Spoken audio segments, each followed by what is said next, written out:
जय श्री हरि। श्रीमद् भगवद गीता के महात्म्य की कहानियाँ। श्रीमद् भगवद गीता के चौथे अध्याय का महात्म्य। श्री भगवान कहते हैं, प्रिय, अब मैं चौथे अध्याय का महात्म्य बतलाता हूँ, सुनो।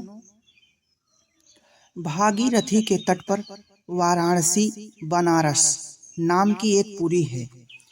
वहाँ विश्वनाथ जी के मंदिर में भरत नाम के एक योगनिष्ठ महात्मा रहते थे, जो प्रतिदिन आत्मचिंतन में तत्पर हो आदर पूर्वक गीता के चतुर्थ अध्याय का पाठ किया करते थे।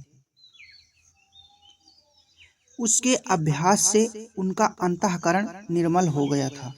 वे शीत उष्ण आदि द्वंद्वों से कभी व्यथित नहीं होते थे। एक समय की बात है, वे तपोधन नगर की सीमा में स्थित देवताओं का दर्शन करने की इच्छा से भ्रमण करते हुए नगर से बाहर निकल गए। वहां बेर के दो वृक्ष थे। उन्हीं की जड़ में वे विश्राम करने लगे। एक वृक्ष की जड़ में उन्होंने अपना मस्तक रखा था और दूसरे वृक्ष के मूल में उनका एक पैर टिका हुआ था। थोड़ी देर बाद जब वे तपस्वी चले गए, तब बेर के वे दोनों वृक्ष 5 दिनों के भीतर सूख गए। उनमें पत्ते और डालियां भी नहीं रह गईं। तत्पश्चात वे दोनों वृक्ष कहीं ब्राह्मणों के पवित्र गृह में 2 कन्याओं के रूप में उत्पन्न हुए।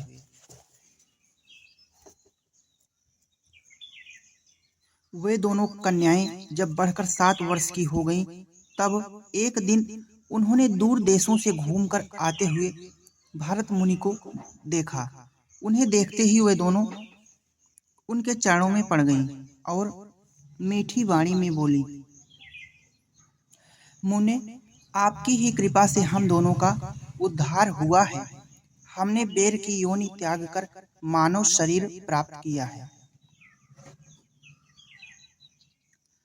उनके इस प्रकार कहने पर मुनि को बड़ा विस्मय हुआ। उन्होंने पूछा, पुत्रियों, मैंने कब और किस साधन से तुम्हें मुक्त किया था? साथ ही यह भी बताओ कि तुम्हारे बेर के वृक्ष होने में क्या कारण था, क्योंकि इस विषय में मुझे कुछ भी ज्ञात नहीं है। तब वे कन्याएं पहले उन्हें अपने बेर हो जाने का कारण बतलाती हुई बोली, मुने, गोदावरी नदी के तट पर छिन्न पाप नाम का एक उत्तम तीर्थ है, जो मनुष्यों को पुण्य प्रदान करने वाला है। वह पावनता की चरम सीमा पर पहुंचा हुआ है।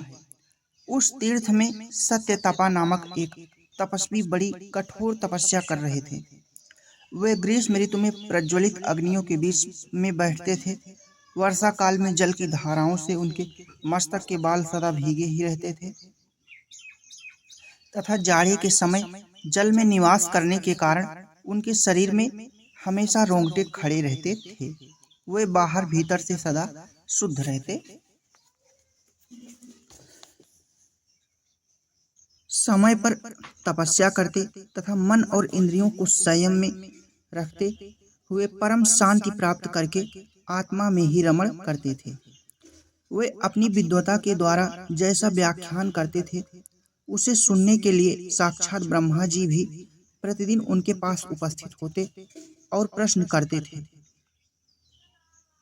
ब्रह्मा जी के साथ उनका संकोच नहीं रह गया था, अतः उनके आने पर भी वे सदा तपस्या में मग्न रहते थे। परमात्मा के ध्यान में निरंतर संलग्न रहने के कारण उनकी तपस्या सदा बढ़ती रहती थी। सत्य तपा को जीवन मुक्त के समान मानकर इंद्र को अपने समृद्धशाली पद के संबंध में कुछ भय हुआ। तब उन्होंने उनकी तपस्या में सैकड़ों विघ्न डालने आरंभ किए। अप्सराओं के समुदाय से हम दोनों को बुलाकर इंद्र ने इस प्रकार आदेश दिया, तुम दोनों उस तपस्वी की तपस्या में विघ्न डालो जो मुझे इंद्र पद से हटाकर स्वयं स्वर्ग का राज्य भोगना चाहता है। इंद्र का यह आदेश पाकर हम दोनों उनके सामने चलकर गोदावरी के तीर पर, जहाँ वे मुनि तपस्या करते थे, आई। वह मंद एवं गंभीर स्वर से बजते हुए मृदंग तथा मधुर वेणुनाद के साथ हम दोनों ने अन्य अप्सराओं सहित मधुर स्वर में गान आरंभ किया। इतना ही नहीं, उन योगी महात्मा को वश में करने के लिए हम लोग स्वर, ताल और लय के साथ नृत्य भी करने लगे। बीच बीच में जरा जरा सा अंचल खिसकने पर उन्हें हमारी छाती भी दिख जाती थी। हम दोनों की उन्मत्त गति काम भाव का उद्दीपन करने वाली थी, किंतु उसने उन निर्विकार चित्त वाले महात्मा के मन में क्रोध का संचार कर दिया। तब उन्होंने हाथ से जल छोड़कर हमें क्रोधपूर्वक शाप दिया, अरे तुम दोनों गंगा जी के तट पर बेर के वृक्ष हो जाओ। यह सुनकर हम लोगों ने बड़ी विनय के साथ कहा, महात्मन, हम दोनों पराधीन थी, अतः हमारे द्वारा जो दुष्कर्म बन गया है उसे आप क्षमा करें। यो कहकर हमने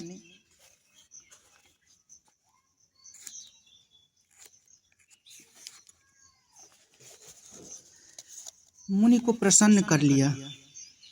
तब उन पवित्र चित्त वाले मुनि ने हमारे शापोद्धार की अवधि निश्चित करते हुए कहा, भरत मुनि के आने तक ही तुम पर यह शाप लागू होगा।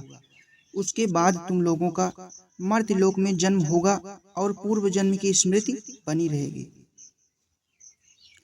मुने, जिस समय हम दोनों बेर वृक्ष के रूप में खड़ी थी, उस समय आपने हमारे समीप आकर गीता के चौथे अध्याय का जप करते हुए हमारा उद्धार किया था, अतः हम आपको प्रणाम करती हैं। आपने केवल शाप से ही नहीं, इस भयानक संसार से भी गीता के चतुर्थ अध्याय के पाठ द्वारा हमें मुक्त करा दिया। श्री भगवान कहते हैं, उन दोनों के इस प्रकार कहने पर मुनि बहुत ही प्रसन्न हुए और उनसे पूजित हो विदा लेकर जैसे आए थे वैसे ही चले गए, तथा वे कन्याएं भी बड़े आदर के साथ प्रतिदिन गीता के चतुर्थ अध्याय का पाठ करने लगी, जिससे उनका उद्धार हो गया। जय श्री हरि, जय श्री हरि, जय श्री हरि, जय श्री।